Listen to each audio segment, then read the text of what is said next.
Okay, we are delighted to be collaborating with our friends at Editions Belfond this evening to welcome Viet Thanh Nguyen to Shakespeare & Company to discuss both his novel The Sympathizer, soon available in French translation, and The Refugees, his short story collection published in English earlier this year.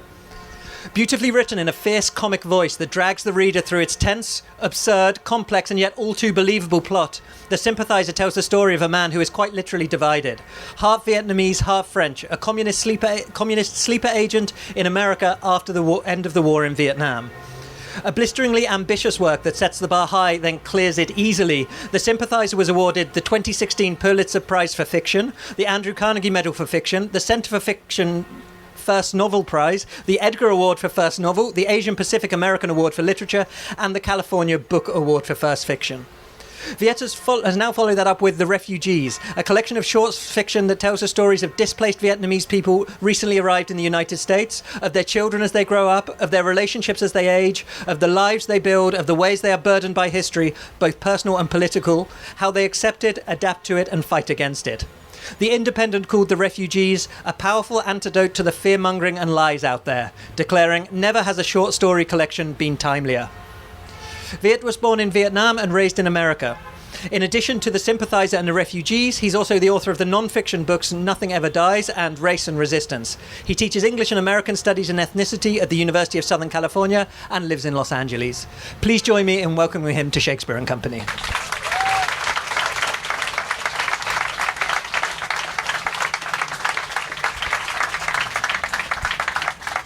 Well, thank you all for coming. Thank you for that marvelous introduction. I'm being welcomed by the bells of Notre Dame, which is amazing. And it's such an honor to be here because the last time I was here, I was a tourist many years ago.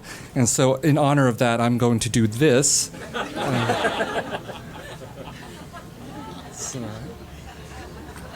All right. Can't help it. I'm Asian. Okay.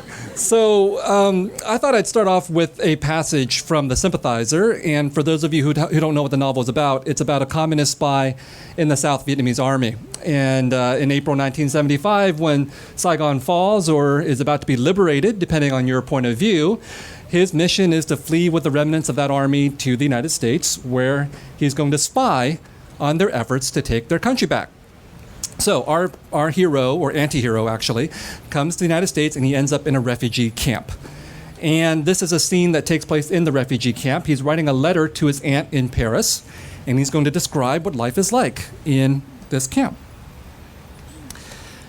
If allowed to stay together, I told my aunt, we could have incorporated ourselves into a respectably sized, self-sufficient colony, a pimple on the buttocks of the American body politic, sufficiently collective to elect our own representative to the Congress and have a voice in our America, a little Saigon, as delightful, delirious, and dysfunctional as the original, which was exactly why we were not allowed to stay together, but were instead dispersed by bureaucratic fiat.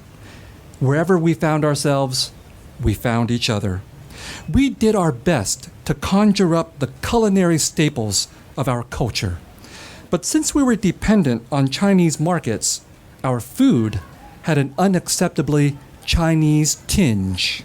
Another blow in the gauntlet of our humiliation that left us with a sweet and sour taste of unreliable memories.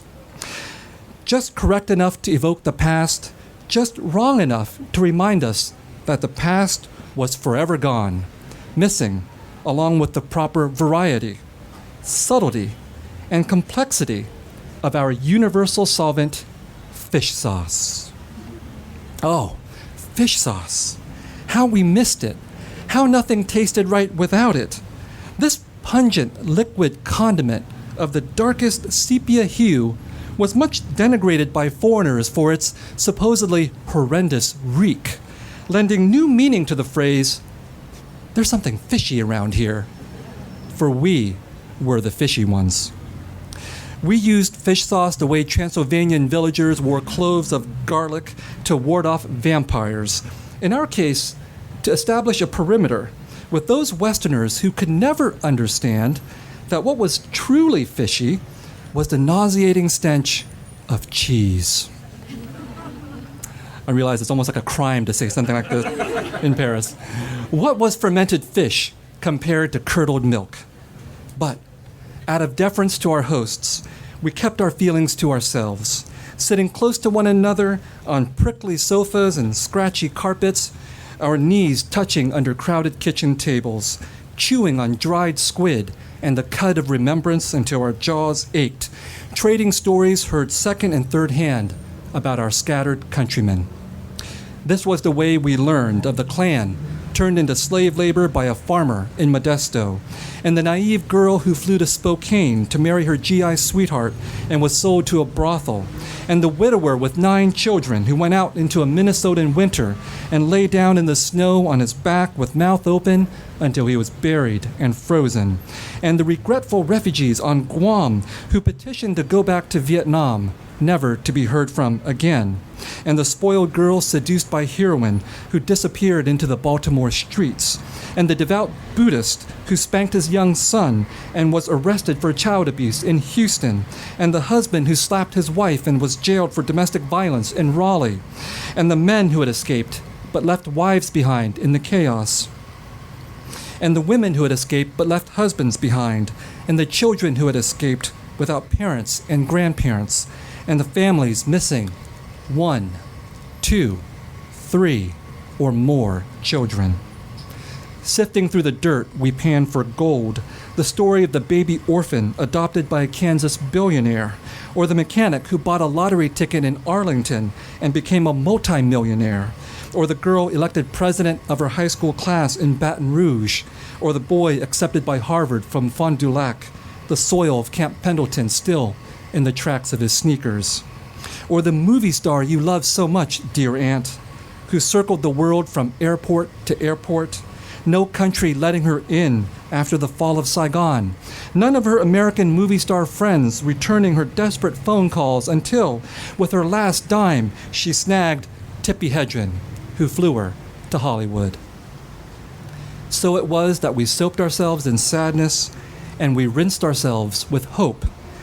And for all that we believed almost every rumor we heard, almost all of us refused to believe that our nation was dead.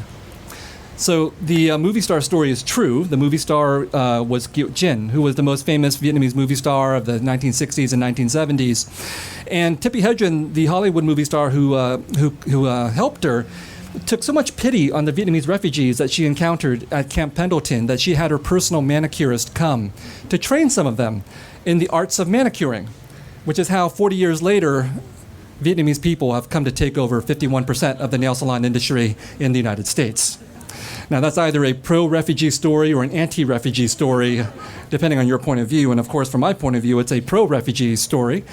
And that's the theme of the night. The book that I had that just came out was called The Refugees. And for me, it's been very important to constantly assert that I'm a refugee and not an immigrant. Because when the Sympathizer came out, many people said, oh, this is a great immigrant story, and Viet is an immigrant writer. And I said, no, that's not true. That's a way for us, or for Americans, to deny some of the realities of what happened to Vietnamese people and to refugees, that many of us came to the United States not because we wanted to, but because we had to. And it's also important for me to assert the fact that I'm a refugee because obviously refugees are populations who are often looked down on no matter where they end up. And I know many refugees who simply call themselves immigrants because it's easier, it's better than trying to deal with the messiness of our histories. And for me in writing The Sympathizer, what was very important was to say that this was both a refugee story and a war story. Not an immigrant story. Because a refugee story and a war story are completely related. You know, the reason why I'm a refugee was because of a war. And wars are about refugees. I think many of us would like to believe that wars are about soldiers and battles and things like that, and it's true. But in Vietnam and in Laos and in Cambodia, more civilians died during the war than soldiers. And that's true of every war that's been fought in the 20th century. So why do we think of war as something that involves soldiers instead of civilians, when every refugee that I've ever encountered in the United States has had a horrible story about their own families and the journeys they made as refugees? And for me, when I think about refugees, I don't think about pathetic, desperate people, which is, I think, the way that they're depicted in the media. I think of the fact that for Vietnamese refugees, up to 50% of them didn't survive the journeys that they made to get out of Vietnam, which doesn't make them desperate and pathetic. It makes them heroic. Right? So I wanted to write a book called The Refugees, about the experiences of Vietnamese refugees and the people that they encountered, and that's the next excerpt that I'm going to read, just a couple pages. And this story is called Black-Eyed Women. It's the first story in the book. And it's about a ghostwriter. Fame would strike someone, usually the kind that healthy-minded people would not wish upon themselves, such as being kidnapped and kept prisoner for years, humiliated in a sex scandal, or surviving something typically fatal. These survivors needed someone to help write their memoirs, and their agents might eventually come across me. "At least your name's not on anything," my mother once said. When I mentioned that I would not mind being thanked in the acknowledgments, she said, "Let me tell you a story." It would be the first time I heard this story, but not the last. "In our homeland," she went on, "there was a reporter who said the government tortured the people in prison. So the government does to him exactly what he said they did to others. They send him away, and no one ever sees him again. That's what happens to writers who put their names on things." By the time Victor Devoto chose me, I had resigned myself to being one of those writers whose names did not appear on book covers. His agent had given him a book that I had ghostwritten. Its ostensible author, the father of a boy who had shot and killed several people at his school. "I identify with the father's guilt," Victor said to me. He was the sole survivor of an airplane crash, 173 others having perished, including his wife and children. What was left of him appeared on all the talk shows, his body there, but not much else. The voice was a soft monotone, and the eyes, on the occasions they looked up, seemed to hold within them the silhouettes of mournful people. His publisher said that it was urgent that he finish his story while audiences still remembered the tragedy, and this was my preoccupation on the day my dead brother returned to me. Thanks.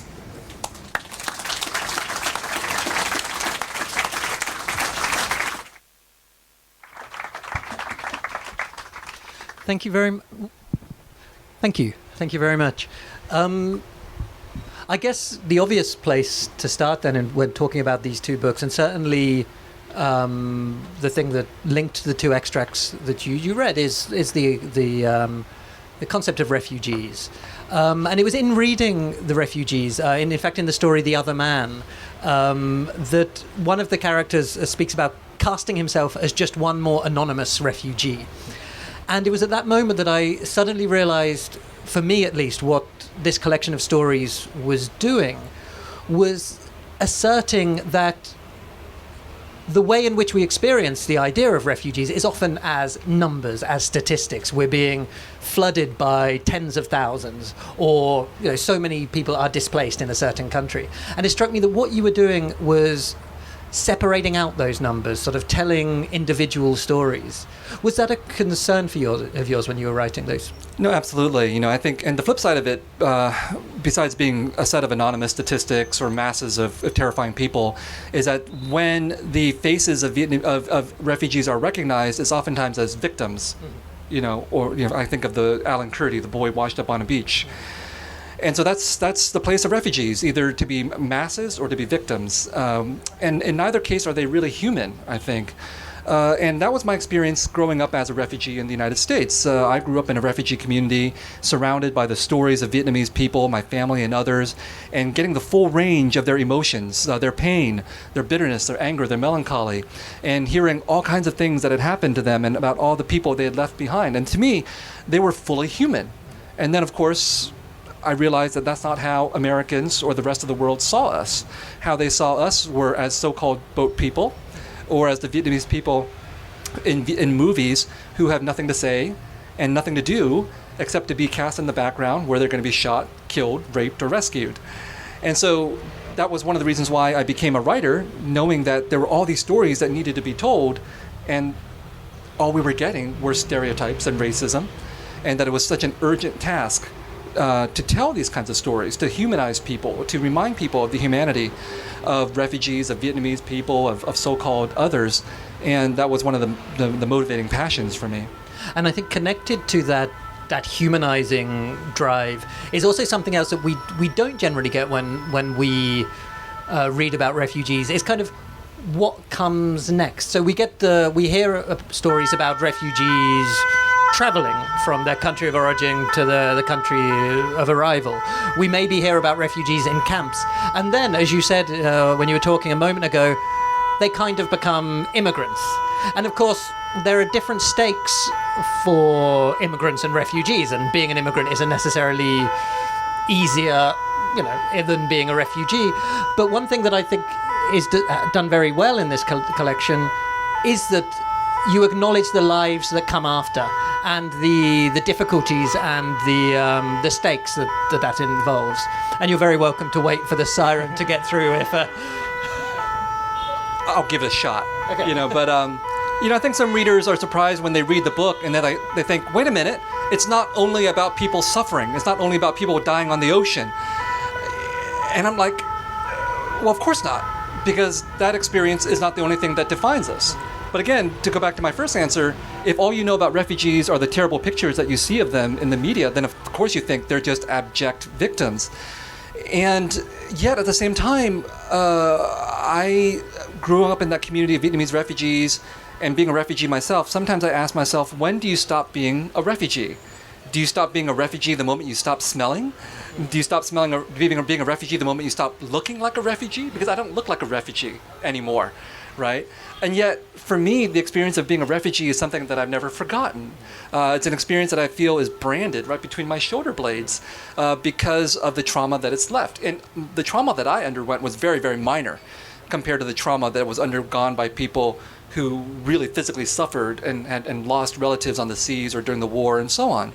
And so that's part of what the collection is about, is to say that sometimes people never stop being refugees, and perhaps people who are refugees should never stop remembering that they're refugees. Because again, it's so easy to pretend at a certain moment, I'm not a refugee, I'm an immigrant, I'm just like everybody else.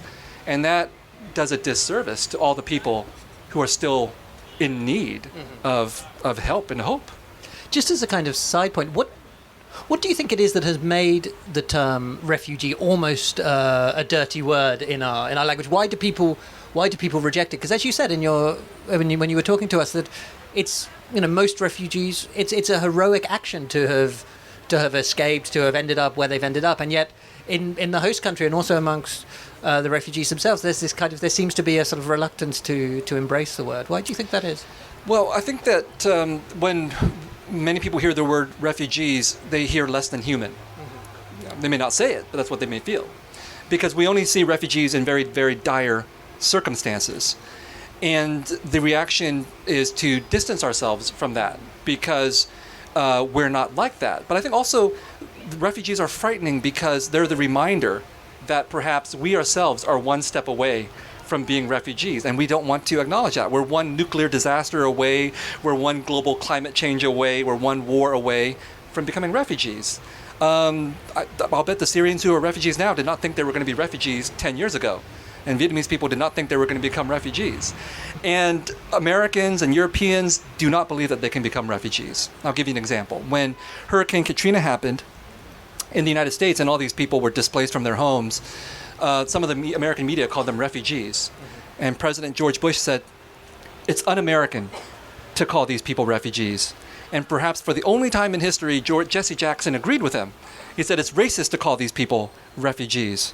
So Americans are not unusual, I think, in believing that their civilization, their culture, distinguishes them from refugees. It's simply not possible. And yet it is completely possible. And therefore we have to deny, we have to denigrate, we have to demonize, and we have to keep out refugees because their fate can also be ours. And particularly ironic, of course, in a country whose founding principles was essentially welcoming The refugees. Pilgrims are nothing but boat people. Okay, I mean that's one way to understand it. They came on a boat. They barely made it. They wouldn't have survived except for the hospitality of the natives. And of course, no, we don't think of them as boat people. We think of them as heroes and as founding ancestors, Americans anyway.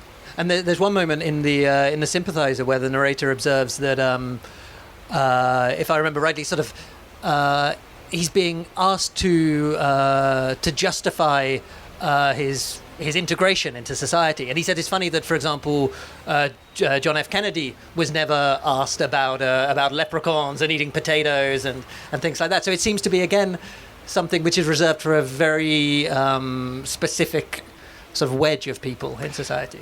Yeah, it's called racism. I mean, the example in the story, the character, Ms. Mori, she's Japanese American, and she's saying, "Well, I'm a third generation American. I'm born here. My grandparents are born here. Why do people look at me and ask me if I can speak Japanese? Why do they look at me and ask me if have I ever been to Tokyo? Do I ever want to go home to Japan?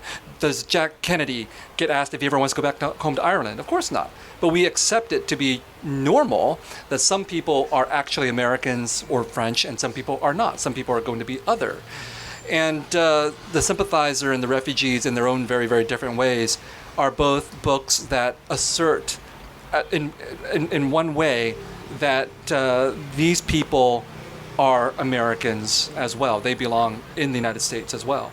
And I think one of the ways in which they do that, and this would have come across in the two extracts that you read, is sort of embracing humor and irony in writing and telling these stories as well. And I think it was something that struck me in the reading, I think specifically of The Sympathizer, was I was not used to hearing war stories, refugee stories, told in a tone like this. I mean, the voice is absolutely unique anyway, but it's not just that. It's sort of, there is a great deal of humor in here. I was astonished by how much I was laughing at The Sympathizer, and I suddenly it struck me that it's rare for these stories to be told in that way. Now, I don't know if it's rare for people generally to tell the stories in that way, or if it's just rare for publishers to decide to put out books that maybe give us a more complex presentation of these issues. Yeah, I was astonished too, actually. When I set out to write The Sympathizer, I thought maybe I can try to make this funny, but I'd never written anything funny before. And what happened was, I think I created a character whose cynical personality and whose irreverent personality would allow him to find the humor in the absurd. And because he's an outsider, he's half French, half Vietnamese, he's always being called a bastard. He never feels at home, out of place. Because of that, he's always looking at things from the outside. And when you look at things from the outside, you can see the absurdities. Everything that I think when we live within a certain situation, we take certain things for granted. So that things that are absurd look normal to us. But if we're not used to that, we think that's weird. And he's able to see the weirdness and therefore the humor in all of these situations that he encounters. I remember having a conversation with a British novelist of Indian origin, and he'd written a novel in which the protagonist was more or less based on himself. And he said that he got several rejection letters from publishers telling him that the character wasn't Indian enough. Right. And these are of course publishers which are largely populated by white people. And I was just wondering if that was something which you encountered in getting the Sympathizer into press. If people were sort of struck by the voice not being for them maybe authentically Vietnamese. Yeah, it's really hard to say. The novel was rejected by 13 out of 14 publishers when we sent it out. And it's not because of an autobiographical issue, because the Sympathizer, our narrator, is an alcoholic, he's a womanizer, he's a liar, he's a spy, he's a traitor, he's ultimately a murderer, and I'm none of those things, except maybe on the edge of alcoholism, but as many writers are, But so I was spared. I very deliberately wrote the novel in such a way that you couldn't possibly mistake it for an autobiography, because obviously, writers of color, minority writers in the United States are often expected to write their memoir as if that's the only story that we have to tell. And so that might have been one thing, that if I had written the sad, terrible, tragic story of the Vietnamese refugee and his parents who came to the United States after horrible conditions, and then they suffered generational conflict and cultural misunderstandings, I could have gotten a big contract. Everybody would have wanted the book, But instead I give him this character who is cynical, irreverent, and angry.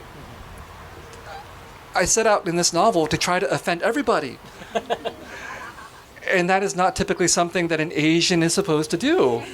You know, we're supposed to be the model minority, whether we're in France or the United States. We're supposed to make people feel better about themselves. We're supposed to say, America is such a great country. Thanks for taking me in. And this is not the guy who's going to say those kinds of things. So maybe it did unsettle publishers. The fact that he's an outsider, which you've mentioned a couple of times, and the fact that he's also deeply cynical, I think gave you a fascinating perspective in the novel. Is that you were able to sort of outline the absurdities of both American society and also Vietnamese society. There's a moment where the narrator, I think, again observes that the Vietnamese are what he calls the greatest anthropologists ever of the American people because of all the letters and postcards they sent home in a language that, of course, the Americans were unable to read. Is that something you would agree with on a personal level? Do you think that sort of as having sort of maybe one foot in each culture, you're able to have a sort of let's say a critical, not necessarily a critical eye, but a sort of analytical eye on both? Well, I think any dominant society, the people who belong to that dominant society, the majority, have the luxury of not needing to know anything about the minorities. They have the luxury of stereotyping the minorities. But if you're a minority, you don't have that luxury. You can't stereotype. You have to know your own culture, and you have to know dominant culture if you want to survive. So yes, we're the anthropologists of majority society no matter where we are, because we have to understand how it is that the majority thinks if we want to be able to figure our way through that society.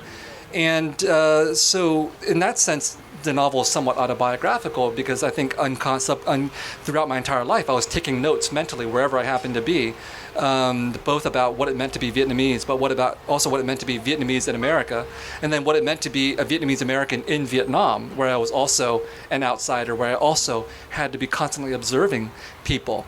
And that is very good preparation for being a novelist, for being a fiction writer, because as a fiction writer, you constantly have to observe people and listen to their stories and take mental notes so that you can steal something from them later for the purposes of your fiction. And indeed, one of the elements, I guess, of American life, one of the central elements, is concept of the American dream, and specifically the pursuit of happiness, is something which comes under. It's held up for quite a lot of satire, almost ridicule, which in a way makes it, even though it's a novel set in the mid-70s, it makes it feel incredibly relevant to today. Well, I think that's because the American dream is a part of the American mythology, and it's been around for a very long time. Certainly was around in the 70s, still around now. This idea that everybody can come to the United States and achieve possibility and opportunity, even though sociology and statistical studies show that there's greater class inequality in the United States than there is in England, for example. But you can't get Americans to believe that. You know, the American dream is so powerful, you cannot get Americans to believe that. And so, yes, that is an object of great satire in the novel. And then what I contrast it with is that there's also an American nightmare. And Americans definitely don't want to believe in that. You know, the American dream is what happens within the United States. The American nightmare is what happens in the ghettos and what happens outside when we bomb people. But both those things happen at the same time, the dream and the nightmare. They're both fundamentally a part of American history, American culture, American character. And that was one of the things that I wanted to portray and to take apart and to interrogate in the novel. And when we talk, something of the we talk about like the American narrative, the American story. There's one moment where you write that the war in Vietnam is the only war. I'm going to paraphrase you here, but where it's the losers who tell the story of the war, because we generally say the war's the story of the war is written by the winners. And do you think that is how the American writers, American culture has told this story, has had an impact further afield on the way that the world generally regards not only the war, but Vietnam as a country? In Vietnam, the winners write the history. So if you go to Vietnam, you only get one version of the past. Communism is good, okay? Outside of Vietnam, even though the communist Vietnamese won the war, outside of Vietnam, their story doesn't get heard. Ironically, it's because obviously the United States is a global powerhouse, and the stories that it tells can get broadcast everywhere, through Hollywood in particular, but through American literature as well. So what that means is that in the rest of the world, even if you might have been someone who opposed the Vietnam War, opposed American involvement, most of the stories you're going to hear are the American ones. So you might really, dislike America, but you're going to pay money to watch that Hollywood movie. Mm-hmm. You may have opposed the Vietnam War, but you're still going to see Apocalypse Now. Mm-hmm. And that inevitably is going to influence your understanding of the world, because even as you disagree with Americans, what you're disagreeing with is the American story, mm-hmm. but you're not even going to hear the Vietnamese story to mm-hmm. begin with. And so that's, for the perspective of a storyteller, that's a great tragedy. It's a great irony. It's very, very wounding, very damaging. And that's why I think there's an urgency to the task of storytelling, to the idea of writing this novel as a way of offering a different view, as a way of taking revenge on Hollywood and having some fun with it. When you talk about taking revenge on Hollywood and having fun, I mean, you do that of one particular section of the novel where our protagonist works with an unnamed movie director on a film called The Hamlet. First of all, I was just wondering if, because you'll do it better than me, if you could give us just a brief summary of the film that is being made. Yeah, so it's going to be an epic war movie about Vietnam shot in the Philippines, and it's about American Special Forces, the Green Berets, who are going to go into this Central Highlands village and train the local people to defend themselves against the Viet Cong. And of course, it's going to be a gigantic, epic blockbuster with lots of explosives and things like that. And our narrator, he has to get a job. So he gets a job as the authenticity consultant on the making of this movie. And then he gets to go to the Philippines for the making of this movie, where he discovers that, lo and behold, there are Vietnamese people in the Philippines. They're boat people. They just survived this horrible boat journey to get to the Philippines, fleeing communism, and they get a job offer. Why don't you portray the Vietnamese communists, the Viet Cong, in this epic movie? And this is true. This is true. Apocalypse Now really used Vietnamese refugees fleeing communism to portray the Viet Cong. And it just gets more absurd from there. And it's yeah, that was going to be my follow-up question, but I guess you already answered it. It's like you explicitly don't refer to Coppola and Apocalypse Now, and I was. And yet, at the same time, when we're reading it, of course, that is the most well-known Vietnamese war film that we know. But I was just wondering, was that something that was at the time? Were there quite a few more? I mean, I guess Platoon as well. Trust me, I've watched almost every single movie that Hollywood has made about the Vietnam War, and I don't recommend that anybody do this, okay? Especially if you're Vietnamese. Because whether we're talking about a high art film like Apocalypse Now or lowbrow film like Rambo, it doesn't really matter. The Vietnamese are just an excuse for an American story. Despite the fact that it was our war. It's like 3 million Vietnamese people died versus 58,000 Americans. We should have a right to our stories, but that's not the case for Hollywood.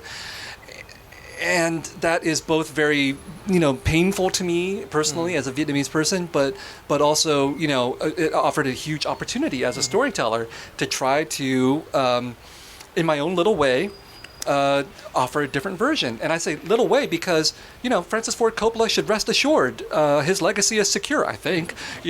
Hollywood generates $200 million blockbusters. My little novel is not going to change the direction of Hollywood. Mm-hmm. Speaking about the war more generally and the sort of the impact it has on particularly refugee Vietnamese families in the United States, is it still something now we're getting into, I guess, second and third generation people of Vietnamese origin born in the United States? Is it still something which hangs very much over the life of being a Vietnamese American? Yes and no. I think it depends on the person we're talking about. So I know many younger Vietnamese people, Vietnamese Americans, Vietnamese people in Vietnam who want nothing to do with the war for good reason. They should move on. That's perfectly fine. But hopefully they move on, well, at least having made an attempt to try to understand their history, which many of them have not done. Now, on the flip side, I think that there are many, I've encountered quite a few of these people, younger Vietnamese Americans who have no living memory of the war. They were babies during the war, or they were born even in the United States, and yet they tell me that they feel as if the war still affects them. And it's because they inherited these feelings from their parents. Their parents are traumatized, they grew up in traumatized households, they carry the legacy of an inarticulate suffering with them, to the extent that even a couple of them have told me, I feel traumatized. and I can't read your novel. It's too difficult. It awakens too many difficult feelings. And so there's nothing right or wrong about either of these extremes of the spectrum. It's just that people cope with the past and with history and war in different ways, and we need to both be able to acknowledge the past and to move past the past at the same time. And that's a very, very difficult thing to do both. And do you think as a writer do you feel kind of constantly drawn back to the war and refugee life as a subject? Or is it something which you think you will... I've just written 3 books about that subject, so I hope I'm done. But I think also part of my project, as I think of myself as a writer, is that it's been to take Vietnam back from the Americans, and to take Vietnam back from the communists too, and to take Vietnam back from the South Vietnamese. Each of these sides has told their own version of whatever Vietnam is supposed to be and whatever the Vietnam War is supposed to be, and each side has its own blind spots and hypocrisies.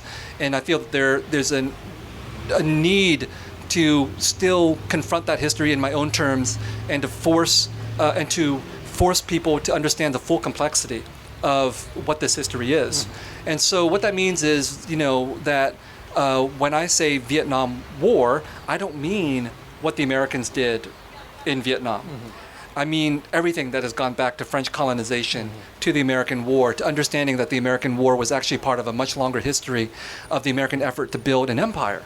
And the consequences, we still see that in Iraq and Afghanistan. And so that is a radical reframing, I think, of what the Vietnam War means. And it's a project that is constantly rewarding. And it's interesting for me that one of the ways I think you reclaim the history from the Americans in a way is kind of using certain tools. I think specifically of kind of the tool of like the great American novel, sort of taking that sort of form and subverting it and playing around with it and sort of using it in your own way and for your own means. And I was just wondering, before we open up to questions from the audience, because I suspect there will be quite a few, I'd just be interested to talk about your influences as a writer, actually. I think there's one particularly talked about scene in The Sympathizer with a squid, which I won't go into too much, but it felt to me very sort of reminiscent of Philip Roth, for example.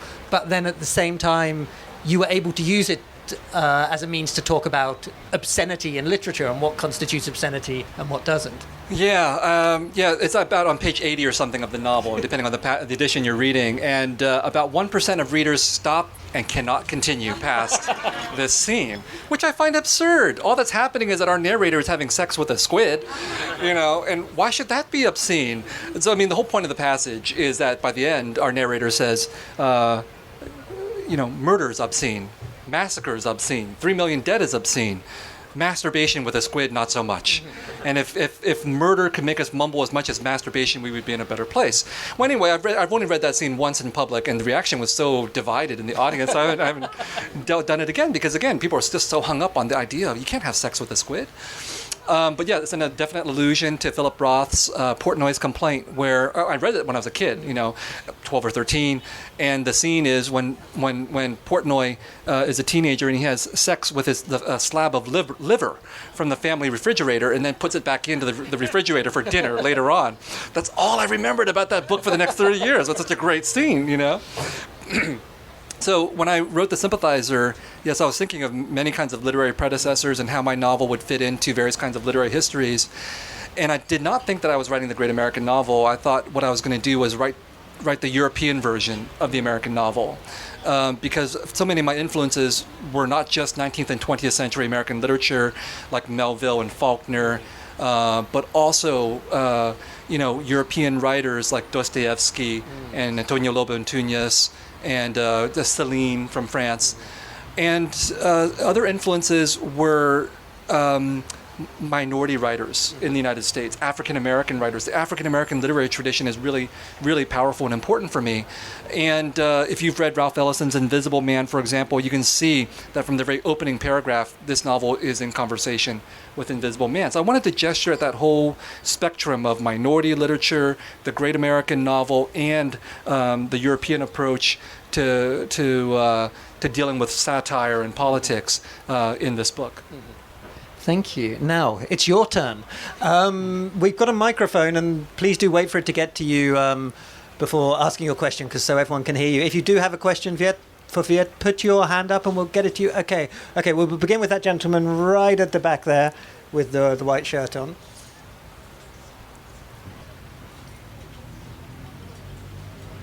Well, thank you very much for being here. It's an honor to be in your presence. I had a question about the notion of human connection versus romantic, because I found in your book it was much more, I mean, we talked about the American dream earlier, and it wasn't a cliche version where you find love and somehow that takes you out of these terrible traumas these people are experiencing. In terms of the relationships within the novel that were very profoundly human but not necessarily romantic, where does that notion of love in a romantic sense play into maybe your larger body of work or just the novel in particular? Well, our narrator is completely preoccupied with politics and revolution. You know, he thinks that's what's important to him. But he doesn't realize that his blind spot is around questions of sex and love. You know, he's incapable of love. He doesn't think that's a problem. He thinks he's just a playboy having a good time. And that blind spot is eventually going to be what unravels him, as we see when we get to the end of the novel. I'm not going to give anything away. You know, but I think that for me, when I was writing the novel, I so completely inhabited his point of view that I didn't realize that was a problem until about 2/3 of the way through, when I realized, oh, he's a misogynist. And I've been enjoying the misogyny. And that's both good and bad, you know, because I enjoyed the misogyny, I could make it enjoyable in the novel. But because I enjoyed the misogyny, I didn't realize what my character's deepest flaw was. And that realizing that helped me to shape the final third of the book. And so I think that if you read The Refugees, that is a book in which, because it's not a book told from the perspective of a cynical, disillusioned, alcoholic, womanizing spy, that's a book that there is much more focus on the human connection, on romantic connections, on the problem of love and its failures, and the desire for love, and the difficulties of achieving love between lovers and between family members. Yeah, just that. Thank you very much for deconstructing stereotypes in such a brilliant way. I will ask my question in French, and maybe if you can translate. Je voudrais savoir en fait quelle est la position maintenant de Viet Thanh Nguyen. Est-ce qu'il se sent une responsabilité d'être le porte-parole d'une communauté? Okay.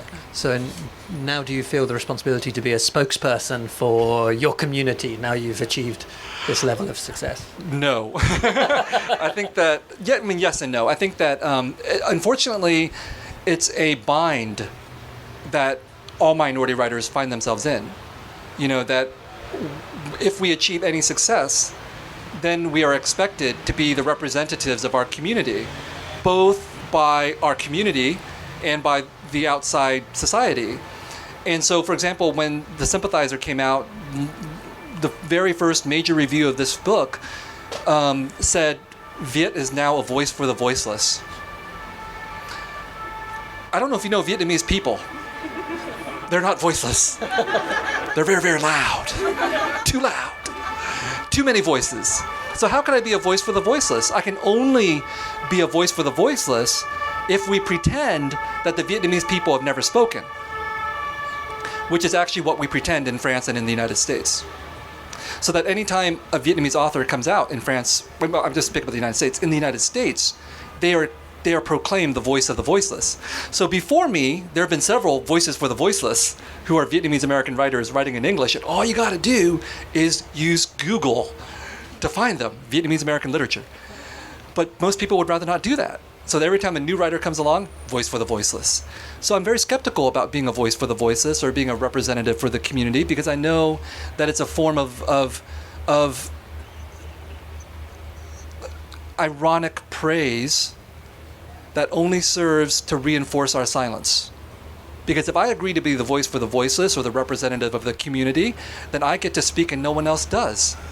Now, some writers would like to do that, because it's good for them. But I don't want to do that. I would rather have many people speaking. I would rather have many voices, many Vietnamese writers speaking. And then we could get a more complex picture of who Vietnamese people are, not just my story. Thank you.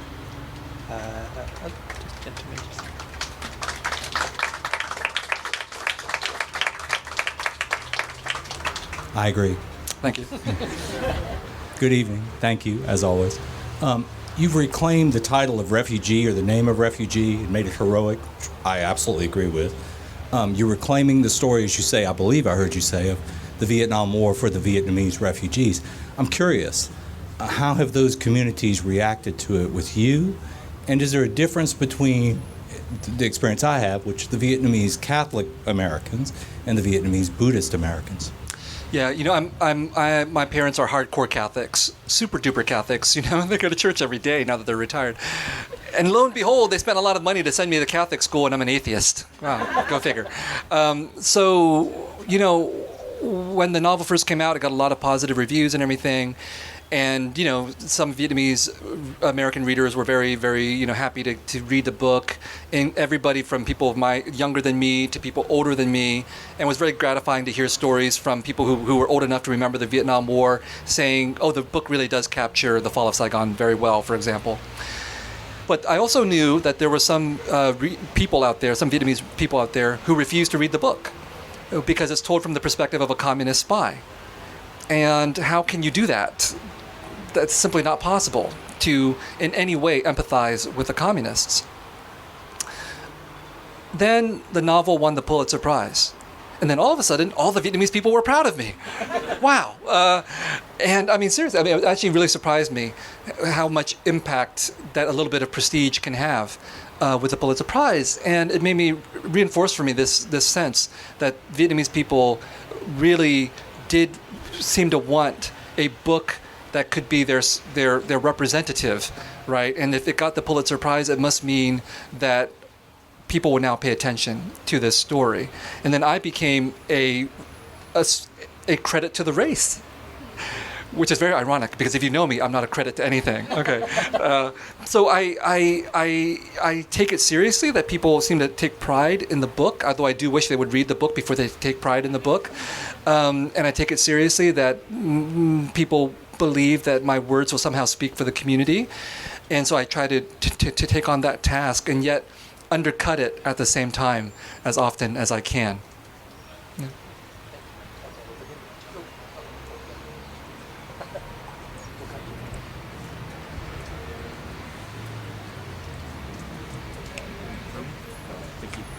Hello, and thank you again. My question is more about the writing process, because you do nonfiction, you've done short stories, you've done novels, and I was wondering a little bit about how you can kind of transform from doing kind of serious nonfiction stuff to writing some stuff that's not only incredibly empathetic, but like we were saying earlier, incredibly funny as well. I mean, how do you kind of give yourself permission to like write like a squid scene, for example? Or do you give no permission needed? No permission needed. You know, and actually, it wasn't planned. You know, it was spontaneous. You know, I'd reached a point in the novel with a squid scene where I stopped writing for the day, and then I had to cook dinner, and it was squid. Squid was on the menu. I hadn't planned it. Never cooked squid before, and I did not realize that according to the cookbook, you have to clean the squid. So I cleaned the squid, and to clean the squid, you have to put your fingers inside the squid. And with my fingers inside the squid, I thought, wow, this seems kind of familiar. Genesis of the squid scene. And as a writer, you just have to follow your muse whenever she appears, you know. But seriously, you know, how I got to the point where I could write short fiction and longer fiction and criticism was through suffering. It took me 20 years of writing, of beating my head against the wall. It took me 17 years to write The Refugees. It took me 14 years to write Nothing Ever Dies. Thankfully, it only took me 2 years to write The Sympathizer, but only because I'd spent all that other time writing and trying to figure out what the secret was. And there's no book that can teach you the secret. There's no writing course that can teach you the secret. The only way to unlock the secret is to write and write and write and write and to read and read and read and read. And hope that you as a writer can gain access to something within yourself that is not immediately evident unless you're a genius, and so you have to drill deep inside, and the only way to do that is through practice. Hi, I want to thank you, of course, for coming here, and I have a question about... I love your hair, by the way. Thank you. Sorry, I just had to say that. Oh, well. As an admirer of hair, I do. Well, thank you very much. Now, I have a question about the kind of identity or the voices that you're giving to the refugees in the collection of short stories. In reading it, I was specifically interested in the voices that you're giving to the younger generations. And I guess I say this as a son of a Vietnamese refugee, but also as a son of a Vietnamese refugee and a Caucasian American mother. Mother. And I was interested in, especially in the story you tell, I think it's called Warriors, where you talk about the little child, right? And the little child, what the things that he values, the things he's talking about, right, are these comic books and these things that seem so American to many people's eyes. And, he's like, you have these moments throughout the short story where he's referencing reading towards stories of American Civil War history, right? These things that seem so, maybe not different from Vietnamese history, but definitely this kind of American tale. And when he's given the money at the very end, right, to go buy whatever he wants, he kind of goes to the different comic books, right? He's not, and his mother is working at a Vietnamese store, right? So the kind of values are being kind of thrown up, that they're very unstable. And I thought that was really interesting. Of course, at the very end, you had mentioned, right, the people who own the store are immigrants themselves from another place. And I guess I was wondering what you think about, this obviously very complicated refugee identity, but especially for the younger generations as they're competing values, competing identities that start to emerge, especially, for people who are children of refugees then as well. One interesting thing about writing The Refugees is that I actually used an Excel sheet. So here's a story about an older woman, got to write a story about a younger man. Here's a story about a straight person, got to write a story about a gay person. And the whole point was that, yes, we're Vietnamese. That doesn't mean we're all the same. We're really, really different. And when it comes to the younger generation, I feel that experience very intimately. Obviously, I grew up in this as a younger Vietnamese American person. And I felt that there was no room for our stories in the Vietnamese community. Because if you're Vietnamese and you're young, your function is not to speak. Your function is to listen and shut up and let the older people speak because they've earned that right, and they have. But that's really frustrating as you wait decades and decades for your opportunity to speak. And you listen to the same stories over and over and over again from the older generation. And at a certain point, I realized they're not going to change their story. They have the right to that story, but we need to tell different stories. And so in The Refugees, I try to deal with the entire spectrum. There are stories about older Vietnamese people, and there are stories about very young Vietnamese people. And that particular story is the only autobiographical story I've ever written, War Years, because I have a very boring life. And the only interesting things that ever happened to me was being the son of refugee shopkeepers.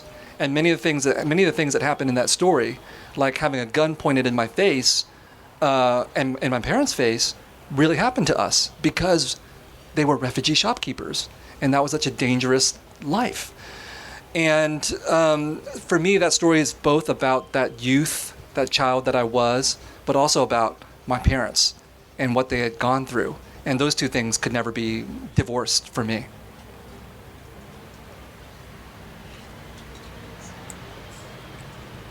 Thank you. I'm curious to know, were there refugees who were from, at the time, North Vietnam?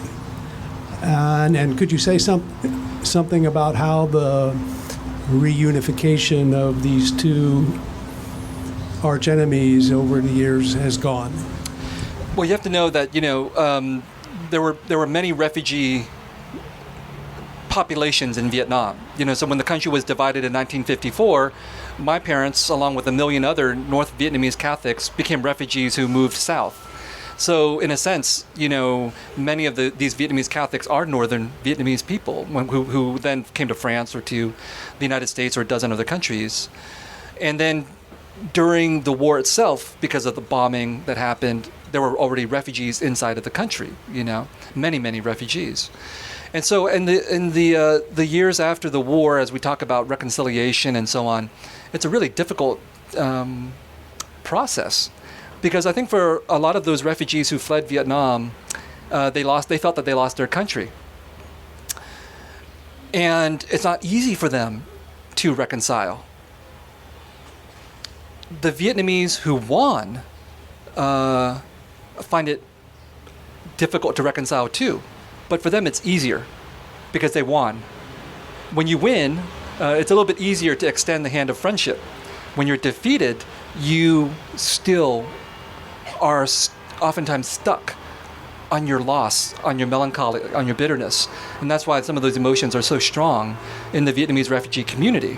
And that's why, we're going back to this question about second and third generations, that's why in the United States, so many second and third generation Vietnamese Americans who are descended from refugees feel that they can't reconcile with Vietnam, because they feel that they owe it to their parents to keep the battle going for that lost country.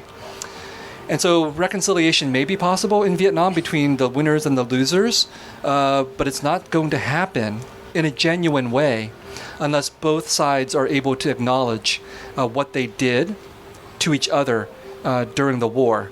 And right now, both sides are very, very far from being able to do that. So the kinds of reconciliation that is taking place is economic reconciliation, making money, right? So the Vietnamese in Vietnam want to make money, the Vietnamese overseas want to make money, and the Vietnamese who go back to Vietnam want to make money. They're all united in that common desire. And to that extent, they're willing to forgive each other to do business. But the emotional reconciliation is a much more difficult process. Okay, I think we've got time for one more question, and it's going to go to that lady just over there.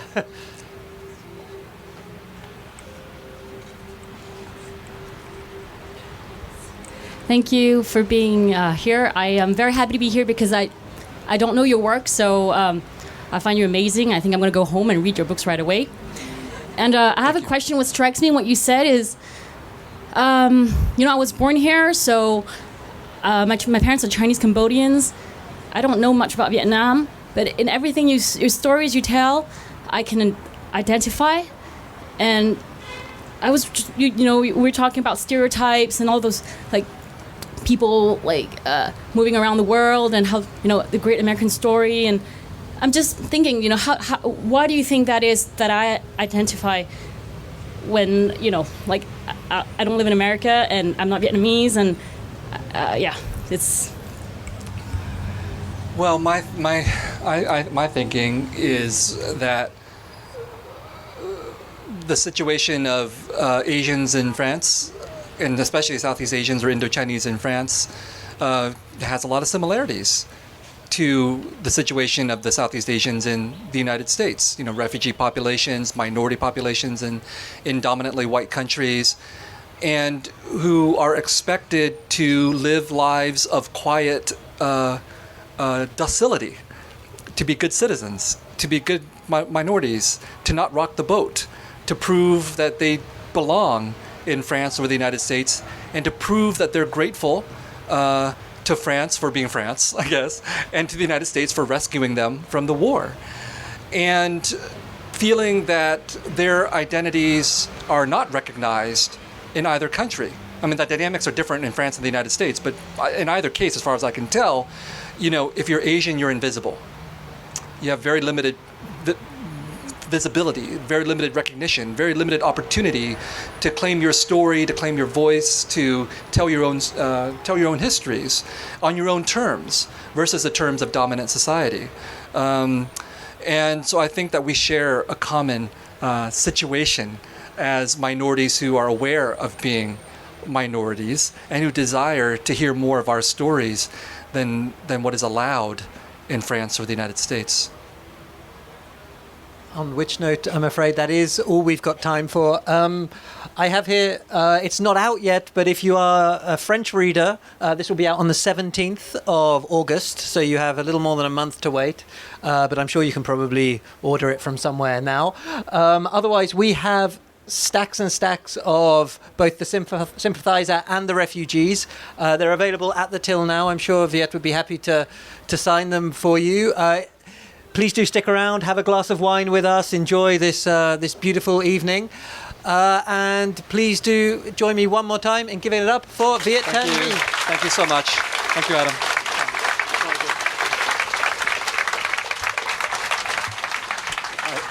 I hope I can get a glass of wine while I sign the book.